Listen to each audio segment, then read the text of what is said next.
നമസ്കാരം.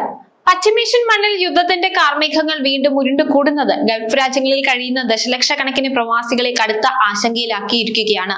ഇറാനെ ലക്ഷ്യമിട്ട് അമേരിക്കൻ പ്രസിഡന്റ് ഡൊണാൾഡ് ട്രംപ് തന്റെ വമ്പൻ അർമാഡ സൈനിക വ്യൂഹത്തെ ഗൾഫ് തീരത്തേക്ക് നിയോഗിച്ചത് മേഖലയിലെ സമാധാനാന്തരീക്ഷത്തെ പാടെ ഉലച്ചിരിക്കുന്നു.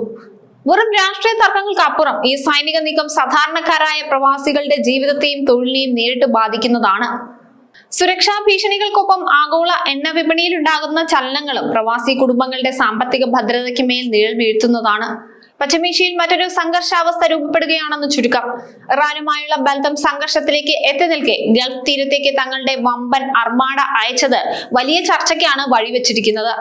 അണുശക്തി കൊണ്ട് പ്രവർത്തിക്കുന്ന കപ്പലുകളുടെ നിരയായ നിമിറ്റ്സ് ക്ലാസിലാണ് USS എബ്രഹാം ലിങ്കൺ ഉൾപ്പെടുന്നത്. മുൻ അമേരിക്കൻ പ്രസിഡന്റ് എബ്രഹാം ലിങ്കന്റെ പേരിലുള്ള ഈ പടക്കപ്പൽ യുണൈറ്റഡ് സ്റ്റേറ്റ്സ് പസഫിക് ഫ്ലീറ്റിൽ ഉൾപ്പെടുന്നതാണ്. 2024 ഓഗസ്റ്റിൽ ഗൾഫ് തീരത്തേക്ക് ഈ യുദ്ധക്കപ്പലിനെ അമേരിക്ക അയച്ചിരുന്നു.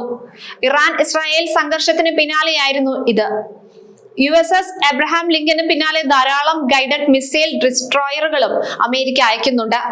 ലോകത്ത് ഏറ്റവും അധികം ഗൈഡഡ് മിസൈൽ ഡിസ്ട്രോയറുകൾ ഉള്ളവരിൽ ഒന്ന് അമേരിക്കയാണ്. 74 ഇത്തരം കപ്പലുകൾ അമേരിക്കയ്ക്കുണ്ട്. 25 ഉടൻ കമ്മീഷൻ ചെയ്യും.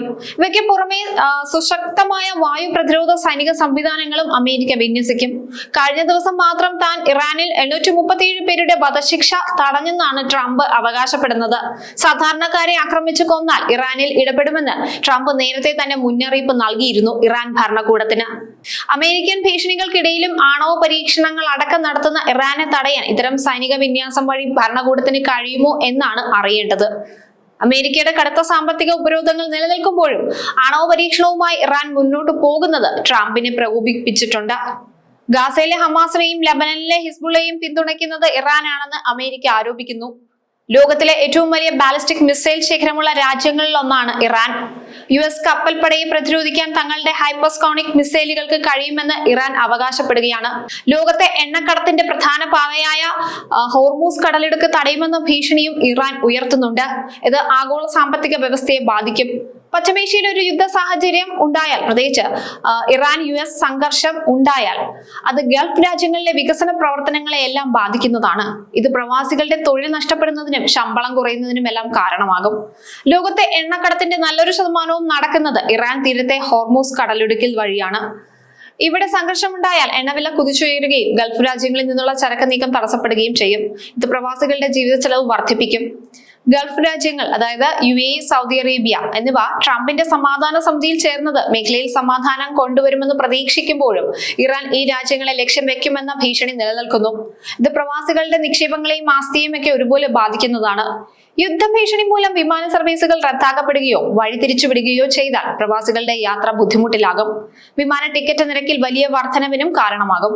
പ്രവാസികളെ സംബന്ധിച്ചിടത്തോളം പശ്ചിമേഷ്യയിലെ ഓരോ ചലനവും അവരെ ബാധിക്കുന്നത് കൂടിയാണ്. ട്രംപിന്റെ സൈനിക നീക്കങ്ങളും ഇറാന്റെ പ്രത്യാക്രമണ ഭീഷണികളും വെറും നയതന്ത്ര പോരാട്ടങ്ങളല്ല, മറിച്ച് ലക്ഷക്കണക്കിന് മലയാളികളുടെ ജീവിതോപാധിക്ക് മേലുള്ള വെല്ലുവിളിയാണ്.